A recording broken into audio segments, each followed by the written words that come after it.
চীনের president Xi জিনপিংয়ের আমন্ত্রণে Beijing সফরে থাকা প্রধানমন্ত্রী শেখ হাসিনার সফরসূচি পরিবর্তন করা হয়েছে। সোমবার সফর শুরু হয়ে বৃহস্পতিবার দেশে ফেরার কথা থাকলেও বুধবারই ঢাকার উদ্দেশ্যে চীন ত্যাগ করবেন সরকার প্রধান শেখ হাসিনা। বেইজিং থেকে প্রধানমন্ত্রীর উপপ্রেস সচিব ইমরুল কায়েস বিষয়টি নিশ্চিত করেছেন।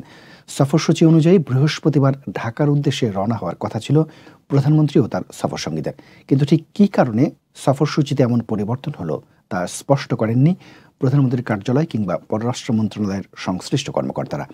চীনের প্রেসিডেন্ট শি জিনপিংয়ের আমন্ত্রণে 4 দিনের রাষ্ট্রীয় সফরে এখন দেশটির রাজধানী বেইজিংয়ে অবস্থান করছেন শেখ হাসিনা।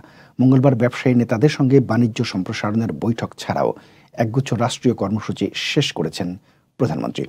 প্রধানমন্ত্রীর সফরসঙ্গী সূত্রে জানা গেছে, বুধবার দ্বিপাক্ষিক বৈঠক এবং শীর্ষ নেতাদের সঙ্গে বৈঠক সহ অন্যান্য আনুষ্ঠানিকতা সারবেন সরকার প্রধান। এরপর রাতে ঢাকার উদ্দেশ্যে যাত্রা করবেন তিনি। রাষ্ট্রীয় সব কাজ শেষ হয়ে যাওয়ায় বেইজিংয়ে রাত না কাটিয়ে প্রধানমন্ত্রী দেশেই রাত কাটানোর সিদ্ধান্ত নিয়েছেন, তাই এই পরিবর্তন বলে জানা যাচ্ছে।